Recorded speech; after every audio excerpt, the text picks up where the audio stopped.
Hello everyone, welcome to the online platform of live classes Sirsa. Today we are going to discuss about our next chapter of biology class 10, that is our control and coordination. तो control and coordination का बेटा हम कुछ parts में इस chapter को divide करके complete करेंगे.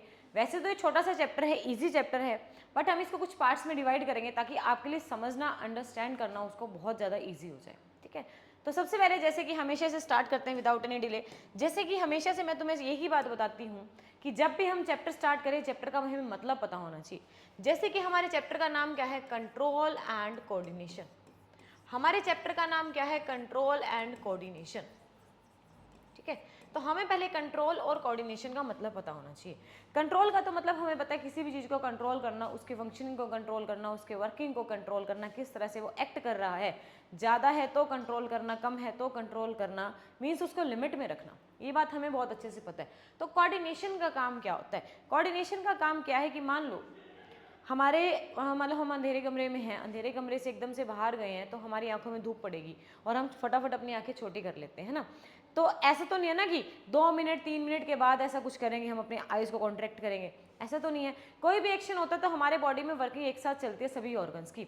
जैसे कि मैंने खाना खाया, खाना खाते मेरे माउथ की वर्किंग स्टार्ट हो जाएगी और उसी टाइम पे ही साथ साथ ईसोफेगस और स्टमक की भी स्टार्ट हो जाती है. लीवर और पैनक्रियाज भी अपना अपना काम स्टार्ट कर देते हैं. ये बात हमें बहुत अच्छे से पता है. इसका मतलब क्या हुआ कि खाना खाते ही मेरी बॉडी के सारे ऑर्गन्स ने वर्किंग स्टार्ट कर दी है जो भी उस प्रोसेस में आ रहे हैं. That is coordination. अगर खाना खाया, स्टमक 2 घंटे बाद चालू होगा, लीवर 3 घंटे बाद अपना काम करेगी, पैनक्रियास 4 घंटे के बाद अपना काम करेंगे, तो क्या फूड की डाइजेशन प्रॉपर हो पाएगी? नो मैम, फूड की डाइजेशन प्रॉपर नहीं हो पाएगी. That is not in a coordinated way. और वही हम पढ़ना चाह रहे हैं. What is coordination? कोऑर्डिनेशन बेटा वो चीज़ है, एक एक्ट है जिसमें सारे के सारे ऑर्गन एक साथ एक काम एक सिस्टमेटिक वे में परफॉर्म करते हैं. That is coordination. ताकि हर काम बहुत अच्छे से और एफिशिएंट और कंट्रोल्ड वे में परफॉर्म हो पाए. तो आई थिंक कोऑर्डिनेशन में यहाँ से पॉइंट क्लियर है. Various organ working together in a system, controlled and efficient way to produce proper response to various stimuli is known as coordination. जब बहुत सारे ऑर्गन एक साथ काम करते हैं तो बेटा एक साथ काम करते हैं कंट्रोल्ड और सिस्टमेटिक वे में ताकि प्रॉपर रिस्पॉन्स स्टिमुलाई के अगेंस्ट प्रोड्यूस हो पाए. That is coordination. ठीक है, कोऑर्डिनेशन करना क्यों जरूरी है? ताकि एक पर्टिकुलर फंक्शन को एक अच्छे से परफॉर्म किया जा सके. ठीक है, प्रॉपर मैनर में परफॉर्म किया जा सके. ठीक है, और हर ऑर्गन उसका प्रॉपरली रिस्पॉन्स कर पाए, इसीलिए कोऑर्डिनेशन जरूरी है. कोऑर्डिनेशन नहीं होगा तो एक पर्टिकुलर फंक्शन प्रॉपरली परफॉर्म नहीं हो पाएगा, उसमें किसी न किसी चीज़ का लैक रह चुका होगा. आई थिंक यहाँ से पॉइंट क्लियर है. ठीक है, नेक्स्ट चलते हैं control and coordination in human. अब मैं अगर ह्यूमन की बात करूँ बेटा, इस चैप्टर में मैं तुम्हें थोड़ा सा बता देती हूँ कि इस चैप्टर में ह्यूमन, प्लांट्स और बस ह्यूमन और प्लांट्स के बारे में है, मतलब एनिमल्स और प्लांट्स के बारे में है कि प्लांट्स की बॉडी किस तरह से कंट्रोल एंड कोऑर्डिनेट होती है एंड ह्यूमन की बॉडी किस तरह से कंट्रोल एंड कोऑर्डिनेट होती है, ये बात है इसमें. तो मैं ह्यूमन के बारे में बताना चाहूँगी. तो सबसे पहले हम बात करते हैं ह्यूमन की बॉडी कंट्रोल एंड कोऑर्डिनेट कैसे होती है.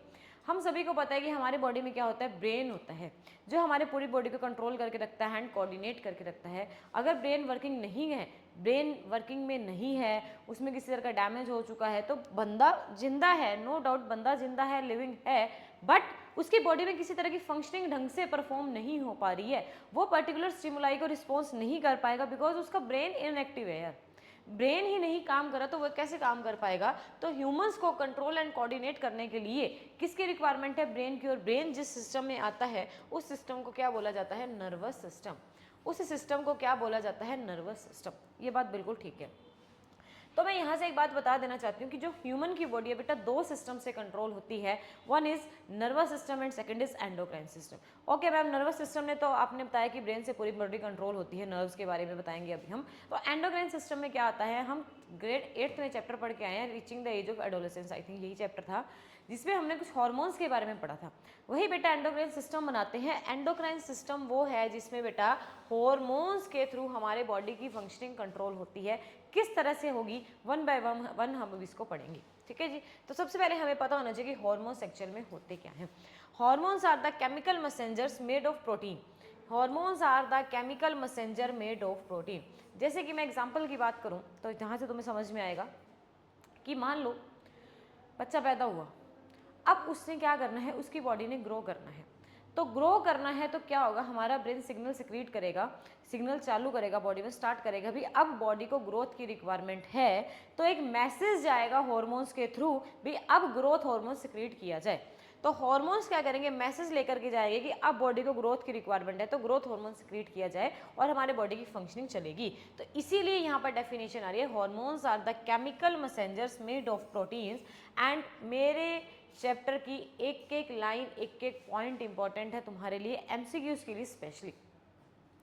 तो hormones are the chemical messengers made of protein. Chemical messengers क्यों, बिकॉज ये जो मैसेज जाता है बेटा केमिकल के फॉर्म में ट्रेवल होकर के जाता है कि कब किस बॉडी को किस चीज़ की रिक्वायरमेंट है। तो hormones are the chemical messengers made of protein secreted by the endocrine glands into the blood stream. Blood stream में सिक्रीट करने की वजह से एंडोक्राइन ग्लैंड को बोला जाता है बेटा, क्या बोला जाता है, डक्टलेस ग्लैंड। डक्टलेस ग्लैंड, क्या यहाँ तक पॉइंट क्लियर है? एंडोक्राइन ग्लैंड को बोला जाता है डक्टलेस ग्लैंड। यहाँ तक पॉइंट हमारा बिल्कुल क्लियर है, ठीक है। अब एक बात समझो, हमारे बॉडी की ग्रोथ होनी है तो जहाँ जिस पार्ट की ग्रोथ होनी है वो हार्मोन उसी के पास जाएगा। सही बात है, यूँ तो नहीं है जिस पार्ट की ग्रोथ नहीं होनी वो उसके पास भी जाएगा, नहीं, वो टारगेट उसी पे करेगा जिसकी ग्रोथ होनी है। तो इसलिए लिखा हुआ है it act on the specific tissue और ऑर्गन, और जिस पे वो एक्ट करता है उसे बोला जाता है टारगेट ऑर्गन। क्लियर है point? Production of hormones and functioning of hormones is controlled bye nervous system. मैंने अभी बताया है कि जैसे ही ग्रोथ हार्मोन करवानी है तो ब्रेन सिग्नल भेजेगा और जिसमें ब्रेन रिलेट कर जाएगा that is nervous system, that is nervous system. और ये चारों बातें बेटा आपके लिए बहुत ज़्यादा इंपॉर्टेंट है, बिकॉज यहाँ से क्वेश्चन क्या निकल कर आता है, यहाँ से क्वेश्चन निकल के आता है what are the characteristic of hormone. Hormones की कैरेक्टरिस्टिक क्या है, हॉर्मोन्स एक्चुअल में होते क्या है? Hormones are the chemical messengers made up of protein which are required in trace amount by the body. Body में बेटा बहुत कम अमाउंट इसकी चाहिए होती है, इन केमिकल मैसेंजर्स को बोलते हैं hormones. It is secreted by the endocrine glands into the blood stream, therefore endocrine gland is also known as ductless gland. It act on the specific tissue और ऑर्गन, जिसपे act करेगा उसे बोल रहे हैं target organ. And its production and functioning is controlled by the nervous system that is brain. ये चारों point काफी ज्यादा इंपॉर्टेंट है from the board point of view. Point clear है, ठीक है। अब हम नेक्स्ट चलते हैं कि हार्मोनल कोऑर्डिनेशन एक्चुअल में चलती कैसे है। मैंने अभी तुम्हें एग्जांपल दिया था कि जैसे मान लो बॉडी को ग्रोथ करवानी है तो सबसे पहले स्टिमुलाई बाहर से कोई चीज़ आएगी, या मैं तुम्हें सीधी सी बात बताती हूँ। पहले हमें यहाँ से क्लियर, मैं एक पॉइंट बता दूँगी स्टिमुलाई क्या होता है। पहले हर चीज़ पॉइंट क्लियर होनी चाहिए। What do you mean by stimuli? What do you mean by stimuli? Stimuli बेटा कोई एक्सटर्नल एजेंट होता है जिसकी वजह से हमारे बॉडी में किसी न किसी तरह का रिस्पॉन्स प्रोड्यूस होता है। जैसे कि मान लो तुम हो और तुम्हारा फ्रेंड बैठा है, बट तुमने ध्यान नहीं दिया, वो 2 बेंच छोड़ के तुम्हारा फ्रेंड बैठा है, ठीक है। अब उसने पीछे से आगे तुम्हें थप्पड़ लगाया, तुम्हारी बॉडी उसी टाइम क्या होगी, एक्टिव होगी। एक्टिव होते उसको देखेगी भी तूने मारा है, फिर तुम एक्शन लोगे उसके अगेंस्ट, तुम भी मारोगे उसको या नहीं मारोगे, वट एवर यू वांट, तुम जो करना चाहते हो वही चीज़ करोगे, राइट। तो उसने तुम्हारे बॉडी में, तुम अच्छा भला अपना ध्यान से पढ़ रहे थे, बट उसने उसके तुम्हारे एकदम से तुम्हें टच किया, हिलाया, तुम्हें थप्पड़ मारा, और तुम क्या होगे, एक्टिव हो गए उसको रिस्पॉन्स देने के लिए। मतलब वो तुम्हारे लिए बेटा स्टिमुलाई हो जाएगा, वो एक्सटर्नल एजेंट है जिसकी वजह से तुम्हारे बॉडी में रिस्पॉन्स प्रोड्यूस होगा उसको कुछ भी करने के लिए। समझ में आ रहा है? तो रिस्पॉन्स उसकी वजह से प्रोड्यूस हो ना, तो वो तुम्हारे लिए क्या, स्टिमुलाई है, जिसकी वजह से हमारे बॉडी में स्टिमुलाई प्रोड्यूस होता है। उस एक्सटर्नल एजेंट को क्या बोलते हैं, स्टिमुलाई बोलते हैं, ठीक है जी। रिस्पॉन्स प्रोड्यूस होता है उसको बोलते हैं स्टिमुलाई। चलो जी, अब तुमने रिस्पॉन्स कैसे किया? जैसे उसने थप्पड़ मारा, स्टिमुलाई आया, तुम्हारे एकदम से ब्रेन पे इंफॉर्मेशन जाएगी, तुम्हें थप्पड़ लगा, ठीक है। सिग्नल जाएंगे नर्वस सिस्टम के थ्रू, कहाँ जाएंगे, ब्रेन पे सिग्नल जाएंगे। अब तुमने उसके अगेंस्ट एक्शन लेना है, तो सबसे पहले नर्वस सिस्टम एक्टिव होंगे। नर्वस सिस्टम क्या करेंगे, एंडोक्राइन सिस्टम को सिग्नल भेजेंगे, भाई उसने भाई सामने वाले से थप्पड़ आया है या कोई भी चीज़ आई है, तुमने उसको रिस्पॉन्स करना है। तो एंडोक्राइन सिस्टम उससे रेलिवेंट, उससे मिलता जुलता जो भी उससे रिलेटेड काम का होगा वो हार्मोन सिक्रीट करेंगे। कहाँ पर, ब्लड में। ब्लड में सिक्रीट होगा तो ब्लड तुम्हारे टारगेट ऑर्गन पर जाके अटैक करेगा, भी तुम्हारे थप्पड़ हाथ पे अटैक करेगा, भी तूने भी उसको थप्पड़ लगाना है, ठीक है। और फिर तुम उसको क्या करोगे, उस स्टिमुलाई को वापस से क्या करोगे, रिस्पॉन्स करोगे। हार्मोनल कंट्रोल इस तरह से चलता है। दोबारा समझना, मान लो ये स्टिमुलाई है, मान लो ये तुम्हारा फ्रेंड है जिसने तुम्हें थप्पड़ लगाया, थप्पड़ लगाते ही तुम्हारा ब्रेन एक्टिव होगा, भी मैंने भी जवाब देना है उसको। अब जवाब देने के लिए तुम्हें नहीं पता तुमने क्या जवाब देना है, तुम क्या करोगे, तुम्हारा नर्वस सिस्टम सिस्टम जाएगा एंडोक्राइन सिस्टम के पास, भाई सिग्नल भेजेगा भाई तूने अब ये वाला हार्मोन सिक्रेट करना है और भाई जिसके अगेंस्ट जवाब दिया जाए। वो हार्मोन कहाँ जाएगा बेटा, ब्लड में जाएगा। ब्लड के बाद वो तुम्हारे मसल हाथ पे आएगा इन्फॉर्मेशन लेकर के टारगेट ऑर्गन के पास, भाई तूने हाथ उठा के उसको मारना है, और तुम फिर क्या करोगे, एक्शन स्टिमुलाई के अगेंस्ट लोगे। क्या ये हार्मोनल कोऑर्डिनेशन समझ में आ गया? क्या ये हार्मोनल कोऑर्डिनेशन समझ में आ गया? देखो एक बार इसको,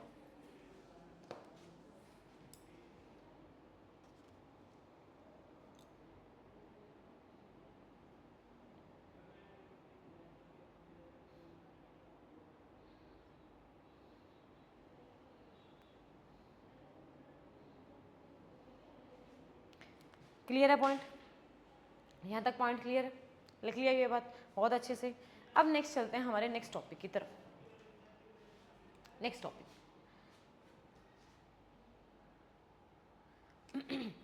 नाउ, अब हम बात कर रहे हैं कि nervous system and endocrine system है। नर्वस सिस्टम में हमने बात की कि हमारे बॉडी किससे कंट्रोल होती है, ब्रेन से कंट्रोल होती है। एंड एंडोक्राइन सिस्टम में हमने बात की कि हमारे बॉडी हार्मोन से कंट्रोल होती है। एक्चुअली में इन दोनों में फ़र्क क्या है क्या ये चीज़, ये आपके बेटा हाफ ईयरली के लिए ठीक है, आपके प्री बोर्ड के लिए ठीक है, बट बोर्ड के लिए मैं उतना रेलिवेंट नहीं मानूंगी इस टॉपिक को, इस क्वेश्चन को। तो बट हाफ ईयरली भी देने हैं, प्री बोर्ड्स भी देने हैं, तो हम इसके साथ जाएंगे। Then what is the difference between the nervous system and endocrine system. Nervous system में देखो बेटा, नर्वस सिस्टम में ब्रेन डायरेक्टली एक्टिव होता है, डायरेक्टली ब्रेन एक्टिव होता है, और ब्रेन ही हमें, जैसे उसने थप्पड़ मारा, मेरा ब्रेन एक्टिव हुआ, मैंने हाथा तो उसको थप्पड़ लगा दिया, मेरा ब्रेन एक्टिव हो गया। मतलब जो डायरेक्ट कॉन्टेक्ट में है ऑर्गन के साथ, ठीक है, दैट टिश्यू के साथ, that is nervous system. Endocrine system में क्या है, इन्फॉर्मेशन आएगी पहले ब्रेन के पास, ब्रेन किसको देगा, हार्मोन ब्लड में भेजेगा, हार्मोन्स के पास, ग्लैंड्स के पास, ग्लैंड्स हार्मोन सिक्रेट करवाएगी ब्लड में, फिर आएगा रिस्पॉन्स। मतलब डायरेक्ट कनेक्शन नहीं है, घुमा के कनेक्शन है, इसलिए बोला जा रहा है no direct connection with the organs and tissue. समझ में आ गया? अब मान लो गर्म चीज सामने आई है, मैंने हाथ लगाया, मैंने हाथों हाथ पीछे से हटा लिया, ठीक है, थ्रो बैक मैंने हाथों हाथ कर लिया, तो इन्फॉर्मेशन उसी टाइम ट्रांसमिट होती है, information is transmitted very fast. But इसमें क्या होगा, बेटा ग्रोथ होगी, बहुत स्लो होगी, ठीक है, तो information of the coordination transmitted slowly. But जो ग्रोथ हुई है बेटा वो लॉन्ग लास्टिंग रहेगी, हमारी लाइफ टाइम रहेगी। बट ये एक बार है, हाथ लगाया उसी टाइम इफेक्ट खत्म हो जाएगा, that is effect short lived. क्या पॉइंट समझ में आ गया? एंडोक्राइन सिस्टम में क्या होता है, जो भी हार्मोनल एक्शन होता है वो डायरेक्ट टिश्यूज या ऑर्गन के कांटेक्ट में नहीं होता, जबकि नर्वस सिस्टम में डायरेक्ट कनेक्शन होता है इनके बीच का, ठीक है। इन्फॉर्मेशन जो ट्रांसमिट होती है बहुत आराम से होती है ग्रोथ, बट इसमें हमने गर्म चीज़ को हाथ लगाया, हाथों हाथ हम थ्रो बैक कर लेते हैं हाथ को, इसका मतलब इन्फॉर्मेशन कैसे ट्रांसमिट हो रही है, बहुत फास्ट ट्रांसमिट हो रही है। Effect is long lasting and effect is short live. ये पॉइंट समझ में आएगा, तो इसको एक बार नोट डाउन कर लो।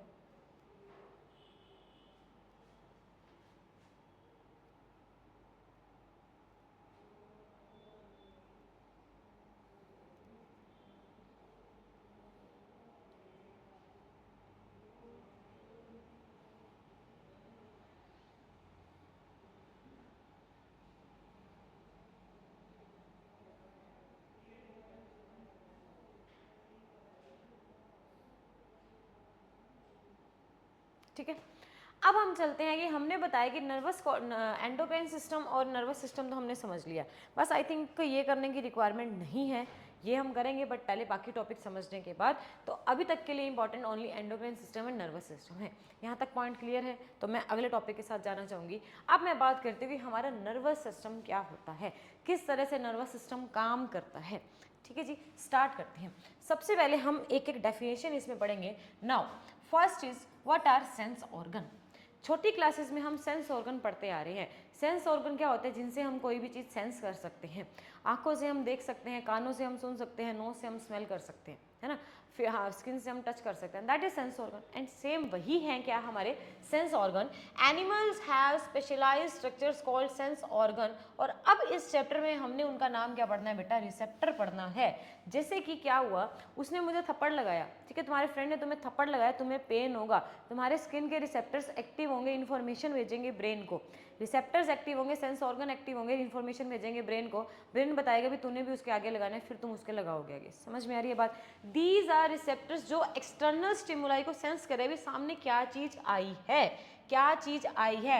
And what do you mean by stimulus या स्टिमुलाई, वो चीज जो तुम्हारे बॉडी में रिस्पॉन्स प्रोड्यूस करेगी, जिसकी वजह से तुम्हारे बॉडी में हलचल पैदा होगी, that is stimulus. And impulse क्या होता है, जैसे तुम्हारे फ्रेंड ने तुम्हें थप्पड़ मारा, इंफॉर्मेशन जाएगी नर्व्स के पास, जिस पैसेज के थ्रू इंफॉर्मेशन जा रही है उनको क्या बोलते हैं, इम्पल्स बोलते हैं। उन सिग्नल्स को क्या बोलते हैं, इंफॉर्मेशन जाने के, दैट इज इम्पल्स।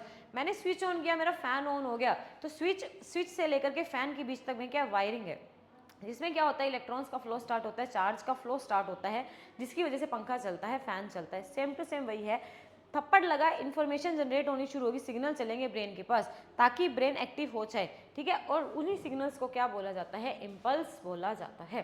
क्या यहाँ तक पॉइंट क्लियर है?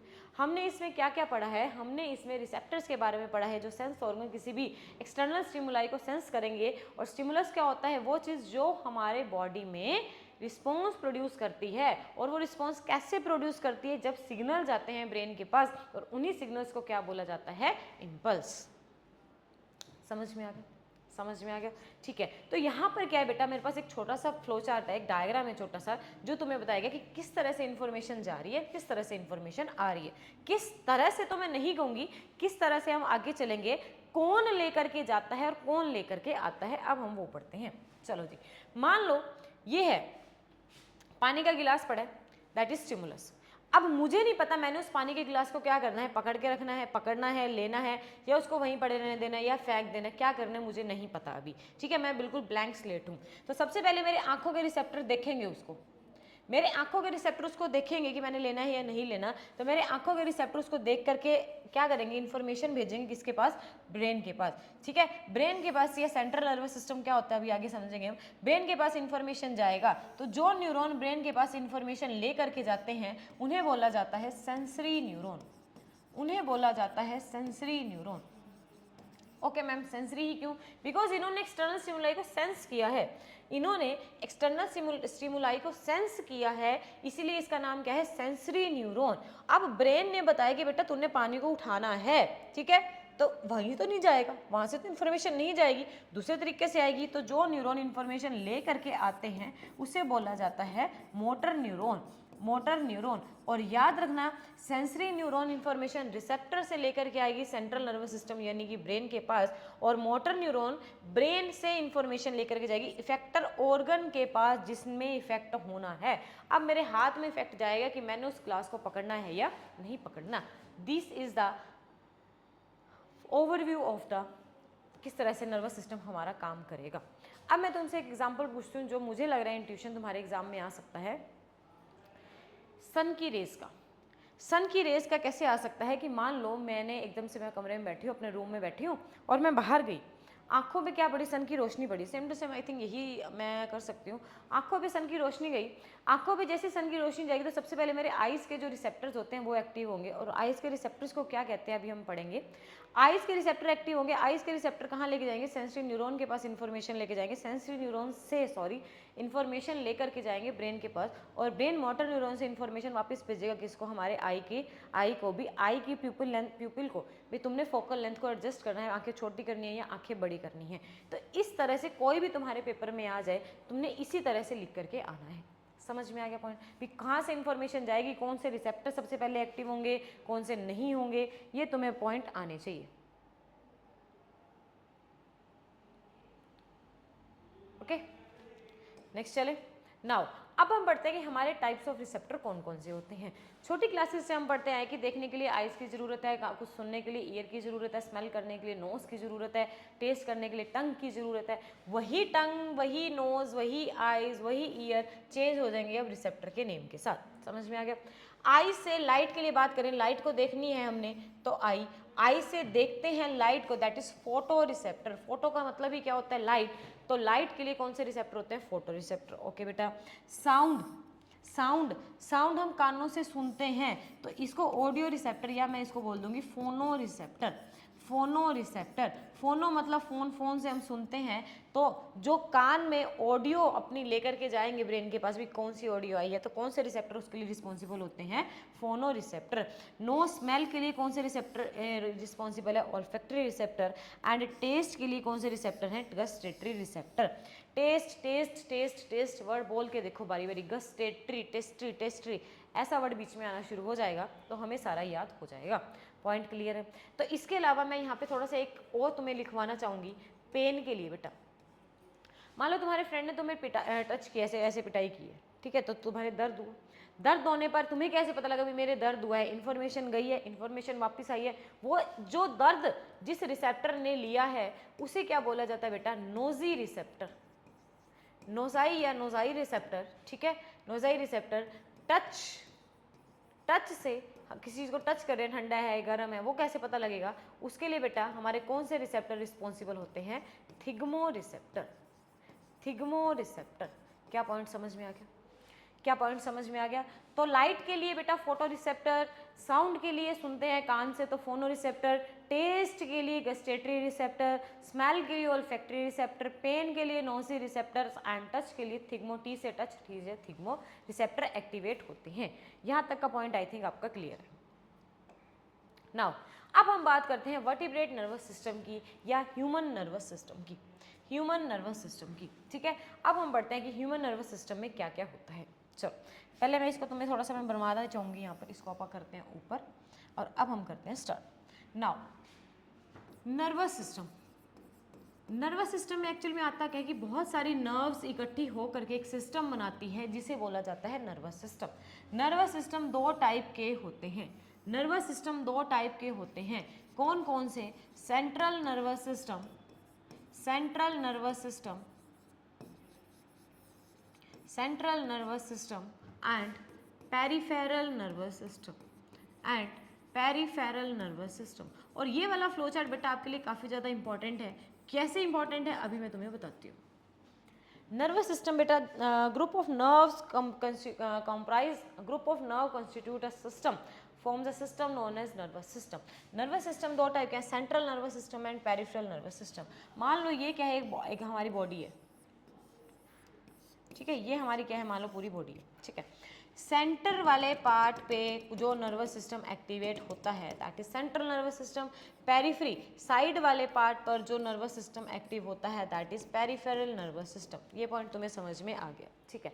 तो सेंटर में बेटा, हमारे सेंटर में देखो, हमारे सेंटर में क्या आ रहा है, ब्रेन आ रहा है बिल्कुल, और ब्रेन के साथ ही उसका भाई कौन सा होता है, स्पाइनल कॉर्ड। तो सेंट्रल नर्वस सिस्टम में दो चीज़ें आती हैं, क्या क्या, brain and spinal cord, brain and spinal cord. Okay ma'am, यहाँ तक तो पॉइंट समझ में आ गया, ये सेंटर में होता है। तो साइड्स में कौन सी जाती है बेटा, इस सेंट्रल नर्वस सिस्टम से साइड की तरफ जो नर्व्स जाती हैं वो सारी नर्व्स क्या बनाती हैं, पेरिफेरल नर्वस सिस्टम। तो पेरिफेरल नर्वस सिस्टम में बेटा हमारी तीन तरह की नर्व्स आ जाती हैं। कौन कौन सी नर्व्स आती हैं, स्पाइनल नर्व्स, वैसे तो इसमें वो भी आता है ऑटोनोमस और सिंपैथेटिक और पैरासिम्पैथेटिक, तो वो हमारे नहीं है तो हम इतना नहीं करेंगे।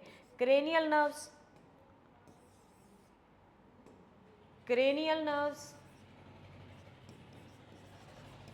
and visceral nerves and visceral nerves। तो ये सारी तीनों नर्व्स मिलकर करके एक सिस्टम बनाती है जिसे बोलते हैं peripheral nervous system, peripheral nervous system.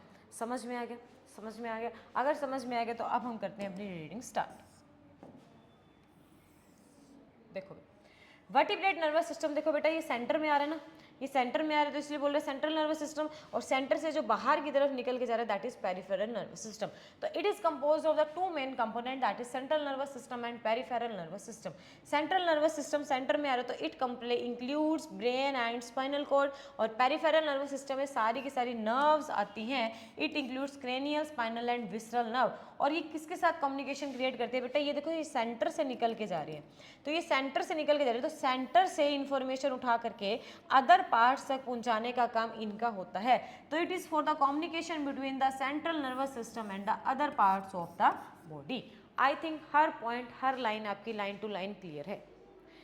मेरे से बेटा आपने ये चैप्टर कर लिया ना, तो आपको एनसीईआरटी तो आप 1 मिनट में ये सॉर्ट आउट कर दोगे, कोई दिक्कत नहीं लगेगी आपको, ठीक है। हर क्वेश्चन आराम से सॉल्व कर दोगे इस चैप्टर का। क्या यहाँ तक पॉइंट क्लियर है? ओके नेक्स्ट, अब हम बात करते हैं CNS की, ठीक है। रीडिंग मैं तुम्हें बाद में करवाऊंगी, पहले मैं तुम्हें समझाऊंगी कि CNS में है क्या, ठीक है। पहले हम समझते हैं CNS में एक्चुअल में है क्या। चलो, central nervous system. Central nervous system में बेटा हमारी क्या चीज़ है, ब्रेन एंड स्पाइनल कॉर्ड। पहले हम ब्रेन के बारे में पढ़ेंगे, फिर हम स्पाइनल कॉर्ड के बारे में पढ़ेंगे, ठीक है।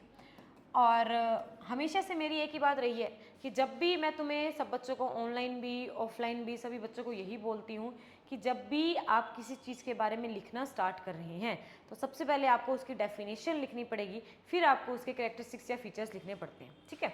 तो सबसे पहले ब्रेन है क्या, क्या है, it is the highly coordinating centre, it is the highly coordinating center of the body। हमेशा से आपने यही डेफिनेशन अपने एग्जाम में लिख करके आनी है, बट हमें ये भी पता है कि ब्रेन डायरेक्ट पेपर में नहीं आता है ना। तो brain is the highly coordinating centre of the body. Now अब हम बाकी बात करते हैं। सबसे पहले हम बात करते हैं, right A short note on, question ऐसे आ सकता है, right A short note on protection of brain, right A short note on protection of brain. तो सबसे पहले मैं बात करती हूँ ब्रेन की प्रोटेक्शन की। चलो जी स्टार्ट करते हैं। ब्रेन की प्रोटेक्शन बेटा तो दो तरीकों से होती है। ब्रेन की प्रोटेक्शन दो तरीकों से होती है, एक तो hard bony box that is skull, और दूसरी 3 layers of meninges, 3 layer of meninges, ठीक है। ये नाम है इनके जो इसको प्रोटेक्शन प्रोवाइड करते हैं। क्या क्या, एक तो एक स्कल और 3 layers of meninges, 3 layers of meninges, ये भी क्या करती है, इनकी प्रोटेक्शन का काम करती है। अब हम समझते हैं एक्चुअल में होता क्या है। देखो मान लो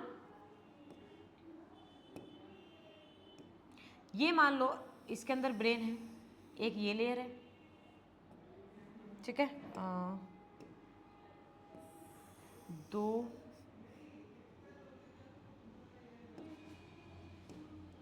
3 एंड 4, ठीक है। और ये है हमारा मान लिया ब्रेन। देखो बेटा ये एक रफ सा डायग्राम है तुम्हारे समझाने के लिए, अब मैं इसकी लेबलिंग करती हूँ फिर शायद तुम्हें समझ में आ जाएगा। दिस वन इज ब्रेन बेटा, ये मान लेते हैं, हम समझ लेते हैं क्या है, आपका ब्रेन है, ओके मैम। इसके ऊपर बेटा 1 2 and 3, these 3 layers are collectively known as meninges, और इनका भी फर्दर नेम होता है क्या क्या। बाहर वाली का नाम क्या होता है, ड्यूरामेटर, ओके मैम। अंदर वाली का नाम क्या होता है, एरेक्नोइड, ओके मैम। सबसे अंदर वाले का नाम क्या होता है, पायामीटर या पियामीटर, जो आप बोलना चाहो, पायामीटर, ठीक है। यहाँ तक याद हो गया, बिल्कुल याद हो गया मैम। और इसके ऊपर जो फर्दर एक और कवरिंग है जिसका हमने नाम नहीं लिखा, ये है दैट इज स्कल, या मैं बोलूँ इसको क्रेनियम बॉक्स, क्रेनियम, समझ में आ गया। तो हमारे पास मेनिंजेस की 3 लेयर होती हैं, कौन कौन सी लेयर है, first one is dura mater,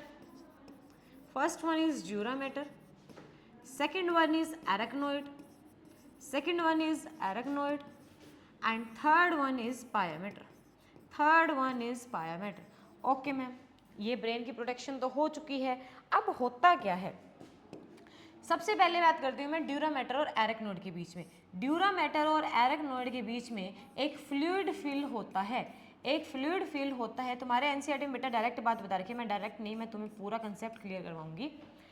dura mater और एरेक्नोइड के बीच में एक फ्लूइड फिल होता है, उस फ्लूइड को वो कोई अलग से फ्लूइड नहीं है, ब्रेन के टिश्यू का ही फ्लूइड है, तो इसके अंदर जो फ्लूइड होता है फिल, उसे नॉर्मली वो टिश्यू का फ्लूइड ही होता है, इसमें कुछ अलग से बात नहीं होती। कहानी आती है किसकी, हमारी एरेक्नोइड और पायामेटर के बीच में। एरेक्नोइड और पायामेटर के बीच में भी एक स्पेस होता है, इसके अंदर एक फ्लूइड फिल होता है, और उस फ्लूइड का क्या नाम होता है, इन दोनों के बीच में भी एक फ्लूइड होता है, उस फ्लूइड का नाम क्या होता है, CSF। उस फ्लूइड का नाम क्या होता है, CSF की फुल फॉर्म क्या होती है, सेरिब्रो स्पाइनल फ्लूइड, ठीक है। करेगी क्या, ये क्या करेगी बेटा, it act as a cushion, ये कुशन की तरह काम करेगी जो ब्रेन को किसी ना किसी मैकेनिकल शॉक से, किसी भी मैकेनिकल शॉक से प्रिवेंट करके रखेगी। क्या यहाँ तक पॉइंट क्लियर है? और हमारे एनसीईआरटी में क्या बोल रखे हैं 10th की एनसीईआरटी में कि पूरे के बीच में क्या होता है, मेनिंजेस के लेयर्स के बीच में फ्लूइड फिल होता है जिसका प्रॉपरली नाम क्या दे रखे हैं, ओनली CSF। तुम्हें इसकी फुल फॉर्म याद करके जाने, क्या पता तुम्हारी किस्मत अच्छी हो और CSF की फुल फॉर्म इसमें पूछ ली जाए। ठीक है, पॉइंट क्लियर है? तो ये थी बेटा प्रोटेक्शन की बात, ब्रेन की प्रोटेक्शन की बात। तो ब्रेन क्या है? Brain is the highly coordinating centre of the body. Protection की बात करते हो, इनकी प्रोटेक्शन बेटा दो तरीकों से होती है, मेनिंजेस से और स्कल से। मेनिंजेस की 3 लेयर होती है और स्कल इसके ऊपर एक बोन का एक बॉक्स प्रेजेंट होता है जिसको हम खोपड़ी बोलते हैं। देखो आवाज़ आती है इसमें से, हार्ड है, जिसको हम खोपड़ी बोलते हैं। मेनिंजेस की तीनों लेयर के बीच में जो तुम्हारी एनसीईआरटी कहती है एक फ्लूइड भरा होता है जिसे बोलते हैं CSF, जो ब्रेन को किसी न किसी मैकेनिकल शॉक से प्रिवेंट करके रखते हैं। जबकि हमने तीनों लेयर्स के नेम याद करे हैं, बाहर वाली ड्यूरामेटर, बीच वाली एरेक्नोइड एंड अंदर वाली पायामेटर। ड्यूरामेटर एंड एरेक्नोइड के बीच में एक सिंपल ब्रेन की टिश्यू का फ्लूइड फिल होता है एंड एरेक्नोइड एंड पायामेटर के बीच में जो स्पेस होता है उसमें CSF भरा होता है जो ब्रेन को मैकेनिकल शॉक से प्रिवेंट करके रखता है and act as a cushion for the brain. And skull is a hard bony box which produce the outer covering of the brain and protect the brain from any type of injury. समझ में आ गया? समझ में आ गया ma'am. अगर इस brain में किसी भी तरह का बैक्टीरियल इन्फेक्शन हो जाता है, any bacterial infection in the brain, किसी भी तरह का इन्फेक्शन ब्रेन के अंदर हो जाएगा तो उसका नाम क्या होता है, उसको ना क्या बोला जाता है, मेनिंजाइटिस। आइटिस वर्ड ही किसी ना किसी इन्फेक्शन के लिए होता है, तो मेनिंजेस के लेयर के बीच में होगा और तो कुछ है नहीं, इनके बीच में क्या हो जाता है, किसी तरह का बैक्टीरियल इन्फेक्शन हो जाता है तो उसे बोला जाता है मेनिंजाइटिस। इसको नोट डाउन कर लो, फिर हम चलते हैं रीडिंग की तरफ।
हो गया नोट डाउन?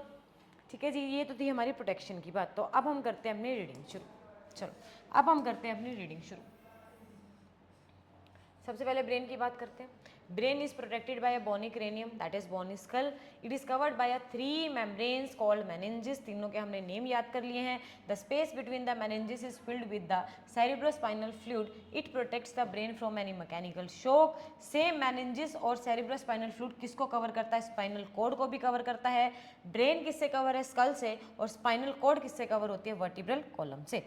अब मैं यहाँ से क्वेश्चन पूछना चाहूँगी थोड़ा सा स्पाइनल कॉर्ड के बारे में। क्या मैं स्पाइनल कॉर्ड को, is spinal cord equal to backbone? क्या रीढ़ की हड्डी स्पाइनल कॉर्ड कहलाती है? Is spinal cord is backbone? Is spinal cord is backbone? नहीं बेटा, नहीं। स्पाइनल कॉर्ड कभी भी बैकबोन नहीं कहलाती। स्पाइनल कॉर्ड एक्चुअल में होता क्या है, ये खाली ट्यूब है बेटा, ये खाली ट्यूब है जिसको बोल रहे हैं वर्टिब्रल कॉलम। इसके अंदर क्या है, लेयर्स प्रेजेंट होते हैं किसकी? स्पाइनल कॉर्ड की, स्पाइनल कॉर्ड की। ठीक है, और ये कवरिंग किसकी है? वर्टिब्रल कॉलम की। ये है बेटा जस्ट, ये रीढ़ की हड्डी नहीं होती। स्पाइनल कॉर्ड अलग है, रीढ़ की हड्डी दैट इज बैकबोन अलग होती है। ये पॉइंट समझ में आ गया? ये पॉइंट समझ में आ गया? ठीक है, अब हम चलते हैं नेक्स्ट की तरफ।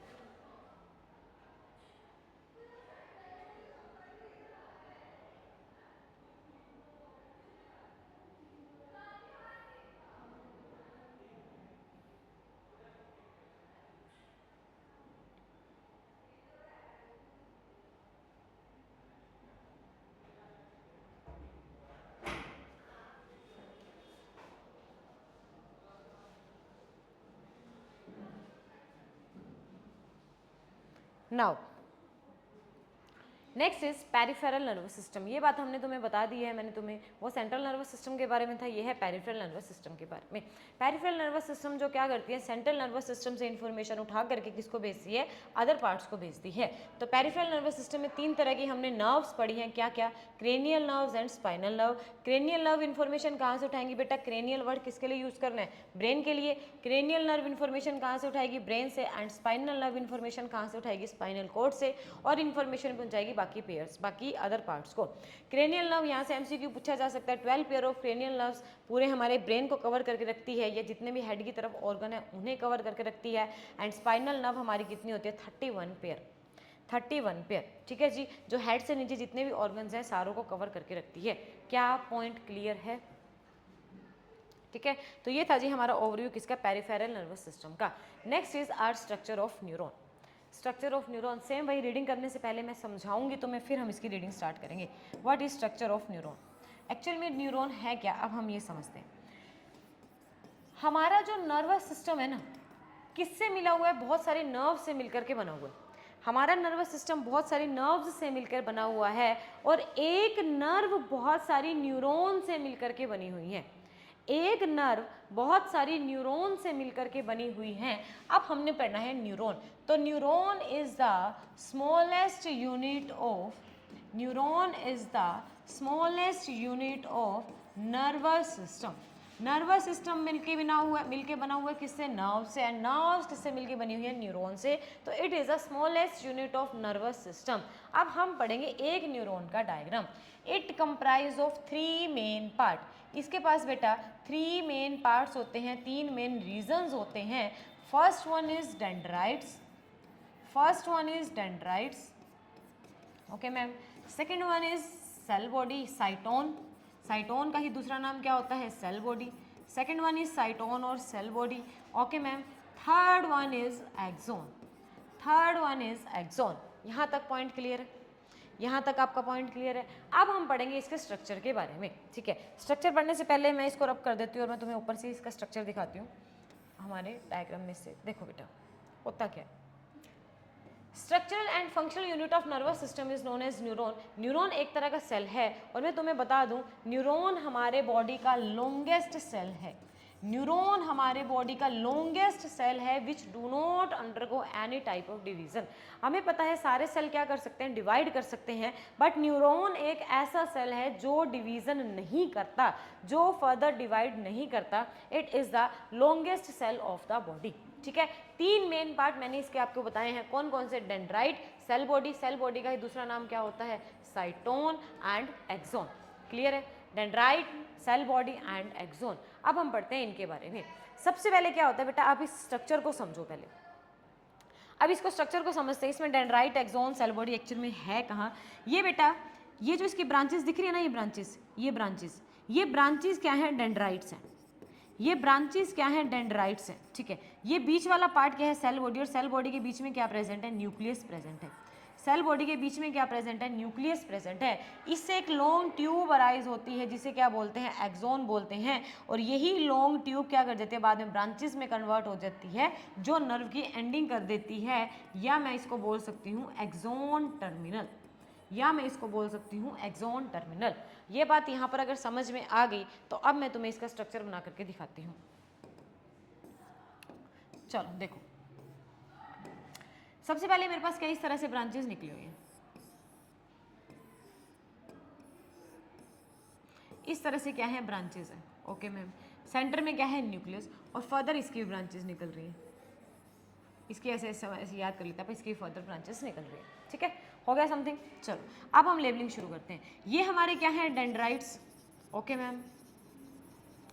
ये हमारा क्या है, cell body, okay. Cell body के सेंटर में क्या प्रेजेंट है, न्यूक्लियस, ठीक है। हमें पता है सेल के बीच में क्या प्रेजेंट होता है, साइटोप्लाज्म प्रेजेंट होता है। सेल के बीच में साइटोप्लाज्म प्रेजेंट होता है, और जो इसका साइटोप्लाज्म होता है ना बेटा, वो ग्रेन्युलर होता है। ग्रेन्युलर का मतलब क्या है, वो दानेदार होता है। क्यों, क्योंकि यहाँ पर प्रोटीन की फॉर्मेशन होती है। दानेदार होने की वजह से इसका नाम क्या होता है बेटा, निजल ग्रेन्यूल्स, निजल ग्रेन्यूल्स। समझ में आ गया, निजल ग्रेन्यूल्स, ठीक है। निजल ग्रेन्यूल्स के बाद यहाँ पर क्या होता है बेटा, एक लॉन्ग ट्यूब अराइज होती है, इस वाले पार्ट को क्या बोला जाता है, एक्सोन बोला जाता है। एक्सोन के पास कहीं कहीं पर कुछ सेल प्रेजेंट होते हैं, एक्सोन के पास कहीं कहीं पर कुछ सेल प्रेजेंट होते हैं, इन सेल को क्या बोला जाता है, श्वान सेल। श्वान सेल आपके एनसीईआरटी में प्रॉपर नहीं दे रखा, तो मैं यहाँ पे आपको प्रॉपर समझा रही हूँ, इस बात को समझो। ये श्वान सेल क्या करते हैं, कहीं कहीं पर बेटा लिपिड की सिंथेसिस करते हैं, जहाँ जहाँ ये प्रेजेंट है वहाँ पर एक लिपिड की सिंथेसिस करते हैं, और लिपिड की सिंथेसिस कहाँ होती है, जिस शीट में होती है उसे बोलते हैं माइलिन शीट, उसे बोला जाता है माइलिन शीट। और लास्ट में ये एंड हो जाता है तो इसे बोलते हैं एक्सोन टर्मिनल। एक्सोन टर्मिनल, मैं इस एक्सोन टर्मिनल को थोड़ा सा और ढंग से बना देती हूँ।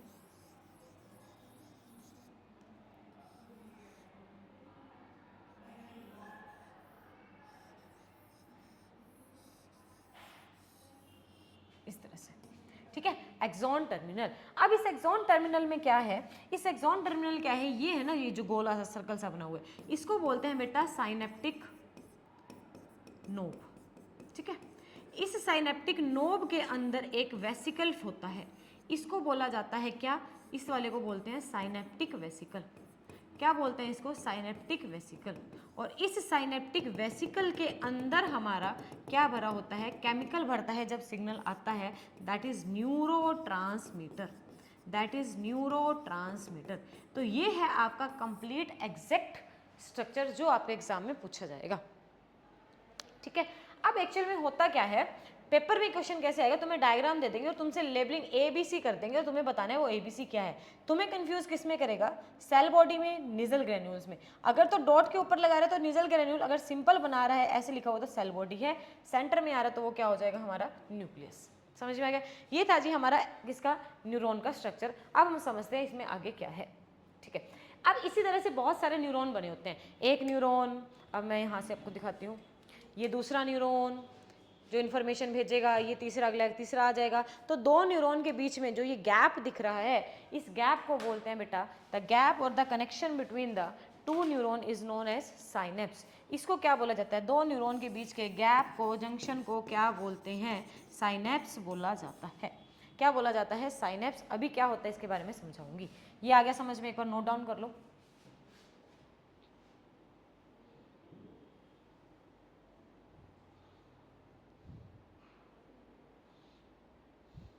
ठीक है, चलो जी अब हम चलते हैं आगे।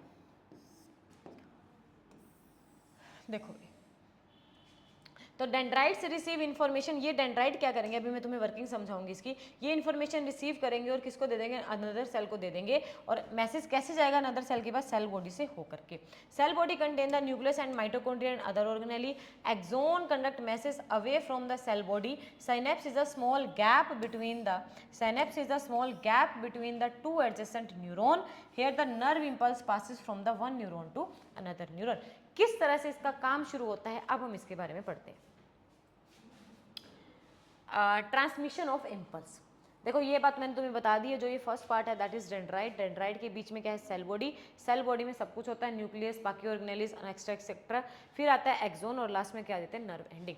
तो electrical impulse is acquired by the dendrite in the neuron and electrical impulse travels through, ये रास्ता है। ठीक है, ये रास्ता है, यहाँ से ये क्या करती है, ट्रैवल करती है। तो अब मैं तुम्हें समझाती हूँ एक्चुअल में ये ट्रैवल करके करती कैसे हैं। देखो बेटा, सबसे पहले मान लो ये एक मेरा न्यूरॉन है, ये इसका डेंड्राइटिक पार्ट है, ध्यान से समझना इमेजिन करके, और ये इसका एक्सोनल पार्ट है। ठीक है, मैंने इसको गर्म पानी दिया, गर्म पानी इसने हाथ में, ये मेरा हाथ है मान लो, ये यहाँ पर न्यूरॉन स्टार्टिंग है, यहाँ डेंड्राइट है इसके। ठीक है, अब ये करेंगी क्या, अब इस चीज़ को समझो, ये करेंगी क्या। सबसे पहले मान लो मैंने क्या किया, कोई पानी है, मैंने टच किया, मुझे नहीं पता वो गर्म है या ठंडा है, मैंने उसको टच किया। टच करते ही मेरे जो थिग्मो रिसेप्टर है वो एक्टिव हो जाएंगे, जो मेरे डेंड्राइट के हर कॉर्नर पर प्रेजेंट है, जिसको मैं डेंड्रोन भी बोल सकती हूँ। तो डेंड्राइट के सबसे पहले थिग्मो रिसेप्टर होंगे, टच हुआ है, क्या है ये नहीं मुझे पता, एक्टिव हो जाएंगे। एक्टिव होते ही इन्फॉर्मेशन जाएगी किसके पास, सेल बॉडी के पास जाएगी। ठीक है, सेल बॉडी के पास इन्फॉर्मेशन कहाँ जाएगी, हमारे एक्सोन के पास जाएगी। अब एक बात मैं तुम्हें बता दूँ, इन्फॉर्मेशन अंदर से नहीं जाती, इन्फॉर्मेशन बाहर बाहर से जाती है बेटा, इन्फॉर्मेशन बाहर बाहर से जाती है। ठीक है जी, इन्फॉर्मेशन बाहर बाहर से जंप करती करती है, ट्रैवल करती करती कहाँ तक पहुँच जाएगी, हमारी नर्व एंडिंग तक पहुँच जाएगी। अब इस नर्व एंडिंग में क्या होता है, अब मैं इस बात को तुम्हें समझाती हूँ। अब इस नर्व एंडिंग में क्या होगा, मान लो ये नर्व एंडिंग है और नर्व एंडिंग के लास्ट में क्या प्रेजेंट है, साइनेप्टिक नोब प्रेजेंट है। इस साइनेप्टिक नोब, अच्छा और अगले भी क्या है, अगले के क्या है, अगले के मान लो ये डेंड्राइट है, अगले के मान लेते हैं ये डेंड्राइट है, इसके पास इन्फॉर्मेशन आनी है, ठीक है। अब इस चीज़ को समझो, जैसे ही मान लो इम्पल्स आई, इलेक्ट्रिक इम्पल्स आई, इलेक्ट्रिक इम्पल्स को आगे ट्रांसफर करना है तो आगे तो इलेक्ट्रिक तो, बट रास्ता नहीं है। अब एक बात बताओ, मैंने स्विच ऑन किया, स्विच ऑन करा और इन्फॉर्मेशन स्विच ऑन करते ही जो चार्ज है जनरेट होना स्टार्ट होगा और मेरा फैन चल पड़ेगा, मुझे ये बात बहुत अच्छे से पता है। अगर मैंने बीच में से तार को काट दिया और मैंने यहाँ से स्विच ऑन कर दिया, आधे रास्ते तो इन्फॉर्मेशन जाएगी, मतलब चार्ज फ्लो करके जाएगा, क्या पंखा चल पाएगा? नहीं मैम, पंखा फैन ऑन नहीं हो पाएगा, बिकॉज तार बीच में से कटी हुई है, सिग्नल नहीं जा पा रहा है। सेम कंसेप्ट यहीं पर है, हर न्यूरॉन के बीच में गैप है साइनेप्स, तो यहाँ से क्लियर होगी कि जो सिग्नल है वो इलेक्ट्रिक की फॉर्म में तो आगे ट्रांसफर नहीं कर पाएंगे, तो उसको किसी चीज़ में कन्वर्ट होना पड़ता है। तो वो जो इलेक्ट्रिक इंपल्स है वो किस में कन्वर्ट हो जाती है बेटा, केमिकल इंपल्स में कन्वर्ट हो जाती है। होती कैसे, अब हम ये समझते हैं। मान लो ये एक्सॉन है, एक्सॉन से मेरे पास इलेक्ट्रिक इंपल्स आ गई, इलेक्ट्रिक इंपल्स सारी किस में भर जाती है, साइनेप्टिक वेसिकल में भर जाती है। अब इसने इसको आगे भेजना है बट केमिकल की प्रेजेंस में भेजना है। अब होता क्या है, जैसे ही इसके अंदर इंपल्स आती है बेटा, यहाँ पर एक चैनल लगा होता है, यहाँ पर इसके पास एक चैनल लगा होता है जिसको बोलते हैं calcium gated channel, calcium voltage gated channel या कैल्शियम गेटेड चैनल।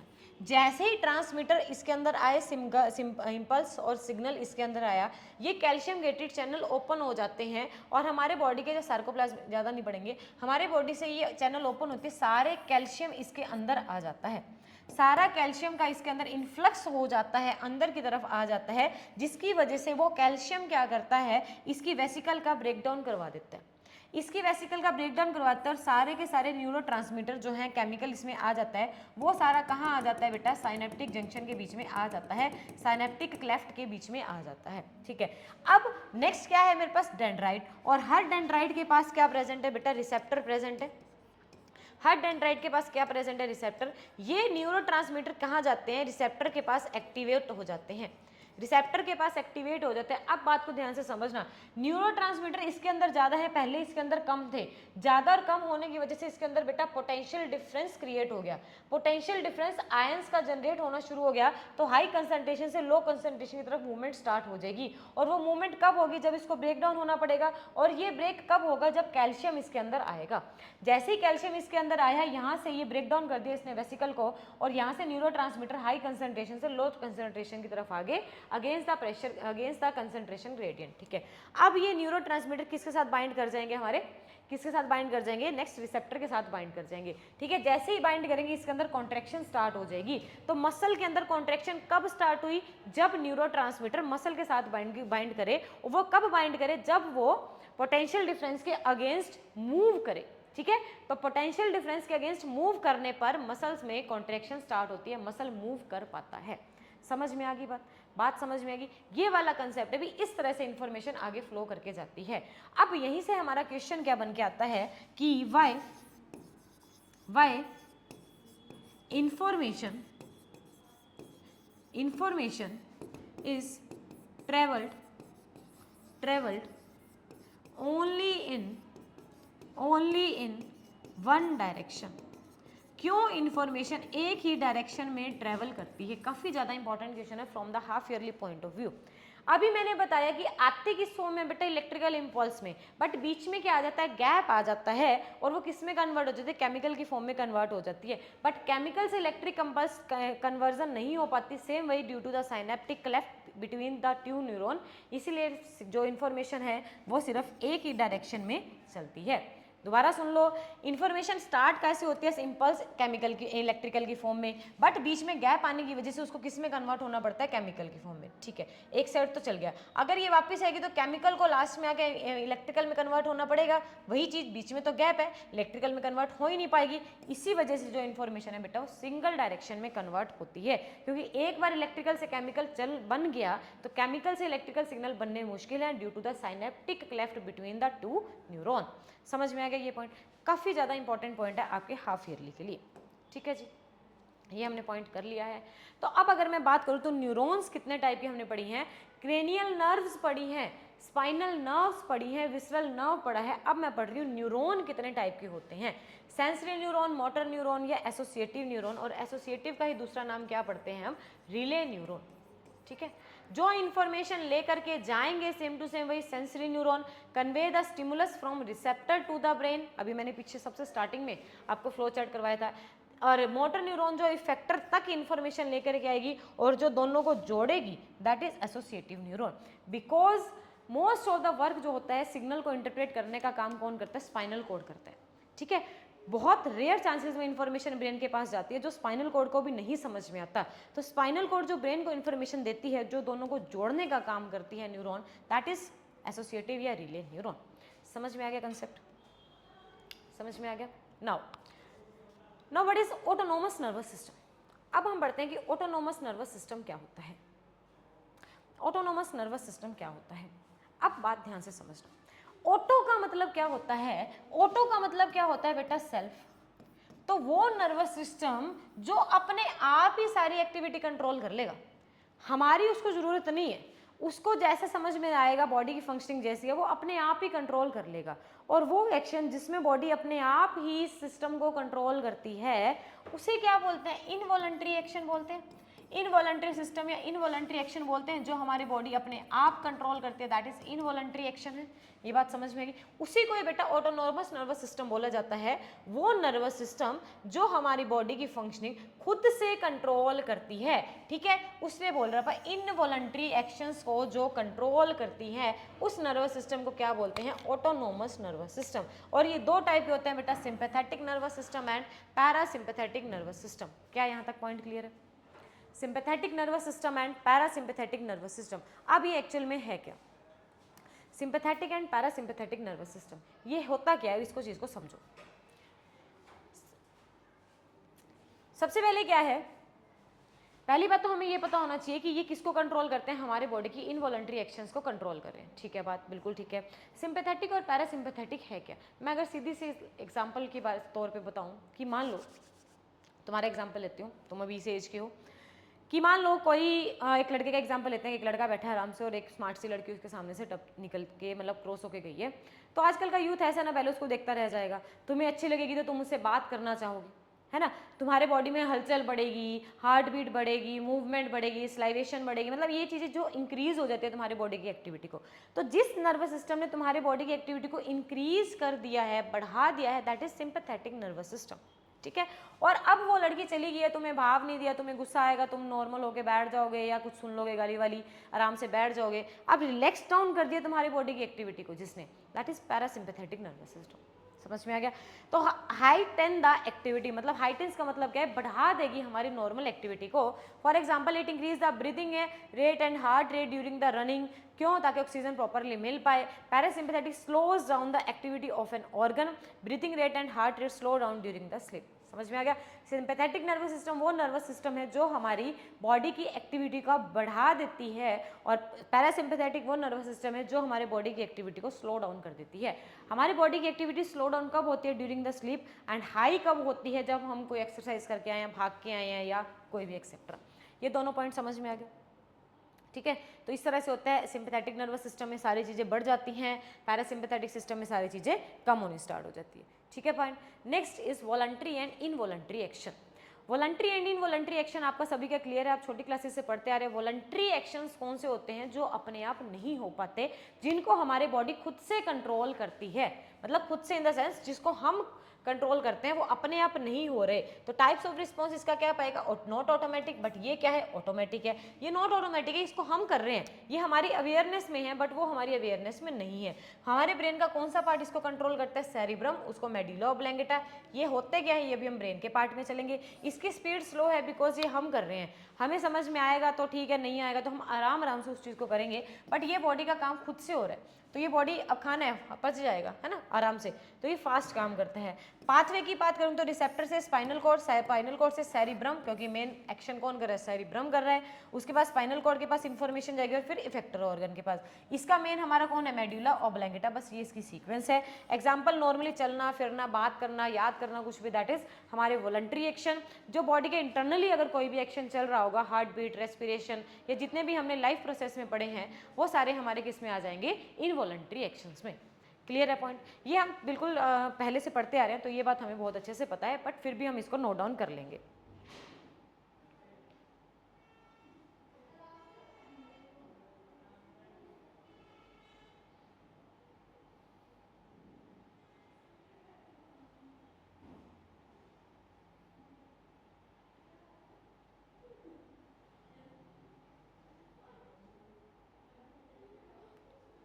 डन हो गया।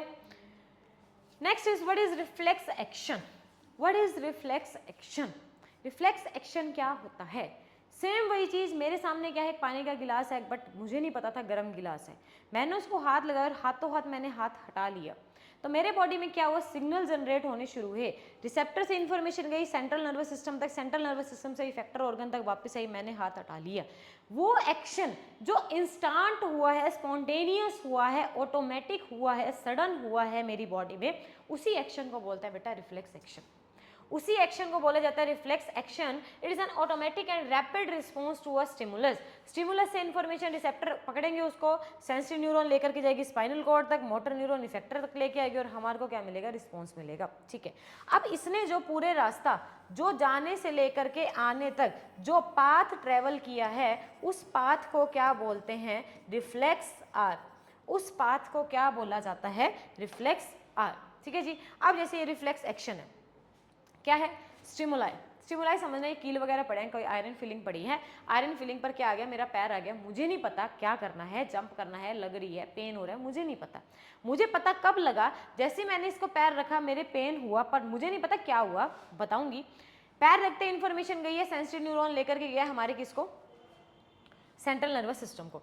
सेंट्रल नर्वस सिस्टम यानी कि स्पाइनल कॉर्ड ने किसको भेज दिया, मोटर न्यूरॉन को भेज दिया, क्योंकि उसने समझ लिया, उसके मतलब की थी वो बात, उसने समझ ली। इफेक्टर हमारे पैर तक, हमारे लेग तक इन्फॉर्मेशन आई, हमने क्या करना है, जंप करना है, क्योंकि इससे दर्द हुआ है। ठीक है, इससे दर्द हुआ है, तो ये सारा क्या हुआ, रिफ्लेक्स एक्शन हुआ, और ये पाथ जो इसने फॉलो किया, that is reflex arc follow किया। वॉलंटरी एक्शन हमारा ब्रेन कंट्रोल करता है, इनवॉलंटरी एक्शन हमारा स्पाइनल कॉर्ड उसको करता है कंट्रोल। ये पॉइंट तुमने बहुत याद रखना है, बिकॉज यहीं से आपके क्वेश्चंस आएंगे, यहीं से आपके क्वेश्चन आएंगे।